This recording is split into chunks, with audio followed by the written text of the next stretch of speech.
Hello everyone, welcome to the market trend tracker. इस हफ्ते भी मार्केट का मूड फेयरफुल बना रहा। पिछले हफ्ते से कुछ बेहतर हुआ, लेकिन फेयरफुल बना ही रहा क्योंकि पिछले 3 दिनों में मार्केट फिर से करेक्ट करता हुआ नजर आया। मार्केट में हमने पिछले दिनों में बहुत सारे ट्रिगर्स देखे जिसमें एफआईआई सेल कर रहे थे, डोनाल्ड ट्रम्प ने अपना प्रेसिडेंट का ओथ लिया, इंडिया ने अपना बजट देखा। इन सारे इंसिडेंसेस के बाद भी मार्केट रिकवर करता हुआ दिखाई नहीं दे रहा है। तो चलिए देखते हैं कि इस हफ्ते ऐसे कौन से फैक्टर्स रहे जिन्होंने मार्केट को आगे बढ़ाया या नीचे खींचा। मेरा नाम सुभाष है और इस हफ्ते की मार्केट एनालिसिस हम यहाँ कर रहे हैं। जनरल मार्केट कंडीशन ये बोलती है कि मार्केट ने एक हायर हाई बनाया तो है, लेकिन क्या उसे वो सस्टेन कर पाएगी ये देखना होगा आने वाले दिनों में। और साथ ही साथ मार्केट एक डिसेंडिंग ट्रायंगल में ट्रेड करता हुआ नजर आ रहा है, जिसमें अगर ब्रेकआउट हुआ तो ऊपर की तरफ मार्केट जाएगा या फिर ब्रेकडाउन हुआ तो मार्केट नीचे की तरफ जाएगा। तो आगे आने वाले हफ्ते बहुत क्रूशियल रहने वाले हैं। अगर देखा जाए तो ये ट्रंकेट होता जा रहा है, बहुत फास्ट ट्रंकेट हो रहा है। सो आने वाले 1 से 2 हफ्ते में मार्केट हो सकता है कि रिकवरी दिखाएगा। Similar to Nifty 50, Nifty total market में भी सेम ट्रायंगल पैटर्न बना है, डिसेंडिंग ट्रायंगल का। अगर आप ब्रॉडर मार्केट को देखेंगे, जैसे मिड कैप, स्मॉल कैप और माइक्रो कैप आते हैं, तो ये आपको चैनल में ट्रेड करता हुआ नजर आएगा।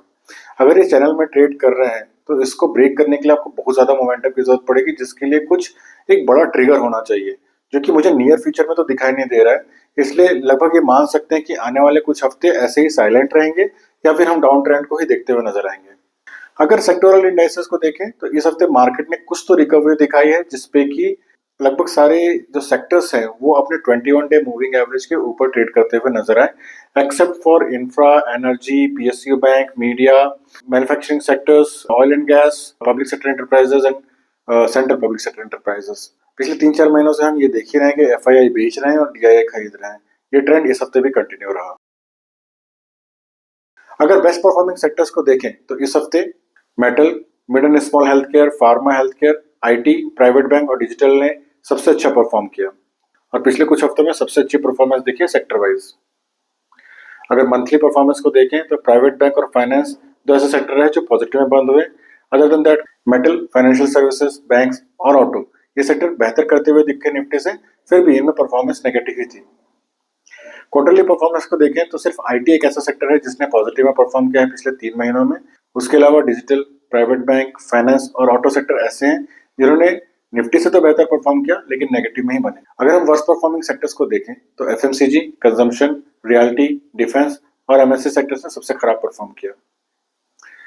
ये मंथली परफॉर्मेंस में media, consumer durable, realty, defence और एनर्जी सेक्टर सबसे खराब करते हुए दिखे। और क्वार्टरली परफॉर्मेंस में media, energy, public sector enterprises, central public sector enterprises और पीएसयू बैंक्स ने सबसे खराब किया। अगर आप डिफरेंट टाइम फ्रेम में सबसे अच्छे और सबसे खराब सेक्टर्स को फिर से कंपेयर करें तो आप देखेंगे कोई ट्रेंड बनता हुआ नजर नहीं आ रहा है, लेकिन जो ट्रेंड हमारा पिछले कुछ महीनों से था कि आईटी का सेक्टर, डिजिटल और mid and small health care, pharma, इस तरह के जो सेक्टर्स थे वो बूम करते हुए नजर आ रहे थे, जिसमें कुछ शार्प करेक्शन दिखा था हमें बजट के बाद, लेकिन वो फिर से रिकवरी करते हुए दिखे और अच्छा परफॉर्म कर रहे हैं।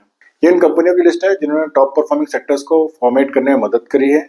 आप इनको नोट डाउन कर सकते हैं और अपना खुद का एक वॉच लिस्ट बना सकते हैं। आपके आसानी के लिए मैंने इन कंपनियों का लिस्ट डिस्क्रिप्शन बॉक्स में डाल दिया है, प्लीज चेक कर लीजिए। सो द की टेकअवेज हम जो बोल सकते हैं वो ये है कि मार्केट अभी भी डाउन ट्रेंड में है, जिसमें लोअर लो लोअर हाई फॉर्मेशन हो रहा है in broader market, even though Nifty 50 में एक हायर हाई फॉर्मेशन हुआ है।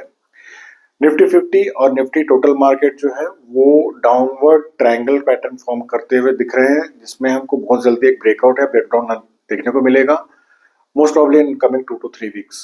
जो ब्रॉडर मार्केट है वो एक चैनल पैटर्न में दिखता हुआ नजर आ रहा है, जो हो सकता है कि और ज्यादा दिनों तक कंसोलिडेट करे और नीचे ही जाता जाए। जैसा हमने बोला कि अभी की करंट मार्केट सिचुएशन में जितने मेजर इवेंट होने थे वो सारे लगभग हो चुके हैं, और अभी नियर फ्यूचर में मुझे कोई ऐसा मेजर इवेंट दिखाई नहीं देता जिसकी वजह से एक मार्केट को ट्रिगर मिले अच्छा परफॉर्म करने का। इवन दो कंपनियों ने बहुत अच्छा रिजल्ट डिक्लेयर किया है इस क्वार्टर में, फिर भी उसका इम्पैक्ट उनके प्राइस पर नहीं दिख रहा है because market sentiment is very low. अगर हम स्टॉक एंट्री आइडियाज की बात करें तो कुछ स्टॉक ऐसे हैं जिन्होंने बहुत अच्छी रिलेटिव स्ट्रेंथ दिखाई इस हफ्ते और वो ब्रेकआउट करते हुए नजर आए अपने एक पर्टिकुलर लेवल से। उसमें है एरिस लाइफ साइंसेज, जिसने एक बहुत अच्छे वॉल्यूम के साथ ब्रेकआउट दिया है और बहुत अच्छा एक प्राइस वॉल्यूम सिनर्जी दिखाते हुए आगे बढ़ रहा है। सेकंड इज बजाज फाइनेंस, इसने भी बहुत अच्छे ब्रेकआउट के साथ पिछले हफ्ते भी उसने एक बार टेस्ट किया था उस ब्रेकआउट लेवल को और इस हफ्ते कंप्लीट ब्रेकआउट दे दिया है, इवन दो उसमें एक अपर वीक बनता हुआ नजर आया, लेकिन आप इसमें ट्रैकिंग पोजीशन ले सकते हैं। SBI कार्ड्स, इसने भी अब बहुत महीनों के बाद एक ब्रेकआउट दिया है और उसे एक बार टेस्ट भी किया उसने इस हफ्ते। हो सकता है कि अगले हफ्ते यहाँ से ये दौड़ता हुआ नजर आए। मुथूट फाइनेंस, ये ब्रेकआउट जस्ट किया है इसने एक बड़े विक के साथ। Bears are trying to pull it back. फिर भी यहाँ पर अगर अगला हफ्ता इस ब्रेकआउट लेवल के ऊपर ये सस्टेन करता है या बंद करता है, then you can take a tracking position. तो ये इस हफ्ते की एनालिसिस थी। आई होप आपको ये पसंद आई होगी।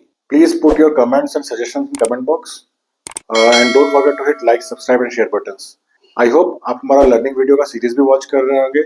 इस पे हमने इस हफ्ते कैंडलस्टिक पैटर्न्स को लेके एक वीडियो रिलीज किया हुआ है। टेक्निकल एनालिसिस का वो एक पार्ट है और आने वाले दिनों में हम चार्ट पैटर्न को लेके कुछ वीडियो रिलीज करेंगे। एंड एक और वीडियो आएगा for education series, that is for stage analysis of any company, and then will jump into individual company analysis, जिसमें हम फंडामेंटल टेक्निकल एनालिसिस को डिटेल में देखेंगे every week for any particular company. So stay tuned. Thanks for watching till the end. See you in the next video.